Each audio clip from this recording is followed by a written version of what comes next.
বাংলাদেশের ইতিহাস ও ঐতিহ্যের সমৃদ্ধ জেলা বলা হয় বাংলাদেশের পশ্চিম অঞ্চলের জেলা নওগাঁকে। এই নওগাঁ জেলার ১১ উপজেলায় বিভিন্ন জায়গায় ছড়িয়ে ছিটিয়ে আছে বিভিন্ন ঐতিহাসিক স্থাপনা। এর মধ্যে একটি নওগাঁ জেলার ধামুরহাট উপজেলার আরানগর ইউনিয়নের পলাশবাড়ি গ্রাম বাজারে অবস্থিত ঠাকুর কাচের বাড়ি। ইতিহাস গবেষক সহকারী অধ্যাপক আ.ন.ম আফজাল হোসেন, যিনি বাংলা ভাষা ও সাহিত্য বিষয়ে সহকারী অধ্যাপক আফজাল হোসেনের তথ্যমতে মহারানী অক্ষয় কুমার দেবীর পাথুরিয়া ঘাটা ঠাকুর পরিবার ও কবিগুরু রবীন্দ্রনাথ ঠাকুরের জোড়াসাঁকোর ঠাকুর পরিবার কলকাতার দুটি আলাদা আলাদা জমিদার পরিবার নিয়ে পাঠক সমাজে বেশ কিছু বিভ্রান্তি ও সংশয় রয়েছে। পলাশবাড়ি ঠাকুর কাচারি বাড়ির মহারানী অক্ষয় কুমার দেবী কোন ঠাকুর পরিবারের? একসময় যৌবনা খুকশি নদী আজ যৌবন হারিয়ে স্রোতহীন যৌবনহারা খুকশি বিলে পরিণত হয়েছে।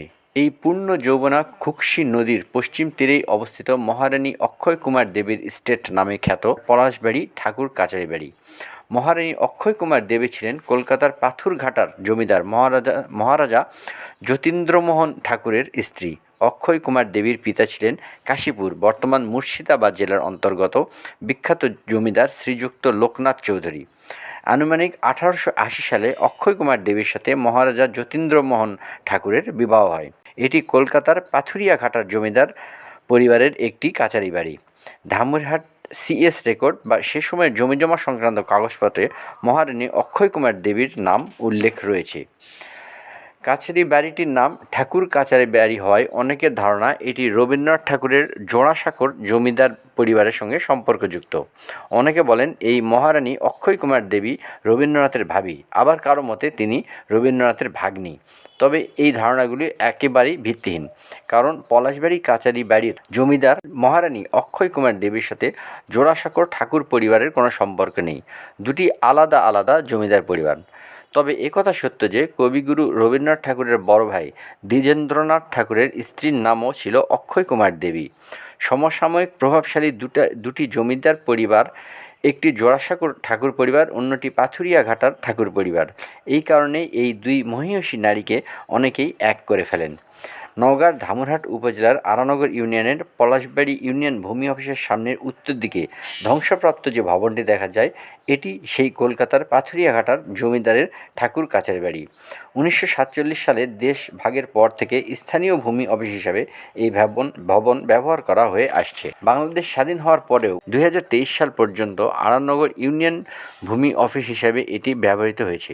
বর্তমানে এই ভবনের পাশে আরেকটি নতুন ভবন নির্মাণের পরে জমিদার আমলে নির্মিত ভবনটিকে পরিত্যক্ত বলে ঘোষণা করা হয়েছে। ইট দিয়ে ব্রিটিশ স্থাপত্যের আদলে তৈরি করা এই ভবনের দক্ষিণ প্রবেশদ্বারে সাদা পাথরের ফলকে ঠাকুর কাচারি বাড়ি লিখিত ছিল, যা বর্তমানে আর নেই। ভবনটির চারদিকে উঁচু মোটা দেয়ালে ঘেরা। প্রধান প্রবেশদ্বারে সিংহের মূর্তি, শৌচাগার, পানীয় জলের জন্য ইদারা সবই ছিল, যা সংরক্ষণের অভাবে বিলীন হয়ে যাচ্ছে। এইসব ঐতিহাসিক স্থাপনাগুলো বর্তমানে দ্বিতল ভবনটিসহ দু একটি ধ্বংসপ্রাপ্ত স্থাপনা চোখে পড়বে। সেগুলো এই মুহূর্তে সংরক্ষণ করা প্রয়োজন, কারণ এই কাচারি বাড়ির আয় থেকেই মহারানী অক্ষয় কুমার দেবীর শ্বশুর হৈতেশী মহারাজা প্রসন্ন কুমার হিন্দু কলেজ, বর্তমানে প্রেসিডেন্সি কলেজ, স্থাপন করার অর্থ ব্যয় করেন।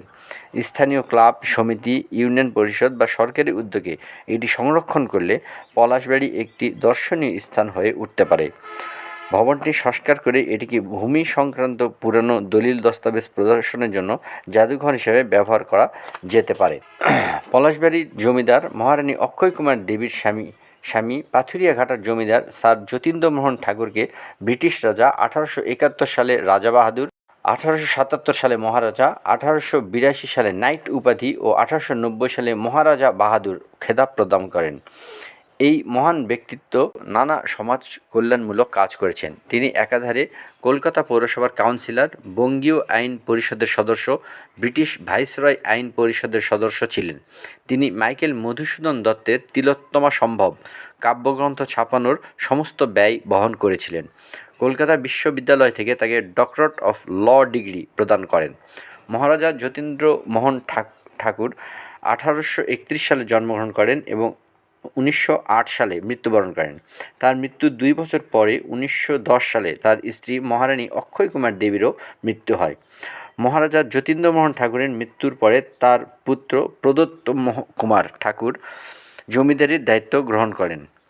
মহারানী অক্ষয় কুমার দেবীর পুত্র প্রদত্ত কুমার নিঃসন্তান ছিলেন। তিনি তার পরিবারের সন্তান প্রবীরেন্দ্রমোহন ঠাকুরকে দত্তক গ্রহণ করেন। রাজা বাহাদুর মারা গেলে প্রবীরেন্দ্রমোহন ঠাকুর জমিদারির দায়িত্ব গ্রহণ করেন। দেশভাগের সময় 1947 সালে মহারাজা প্রবীরেন্দ্র জমিদারের দায়িত্বে ছিলেন।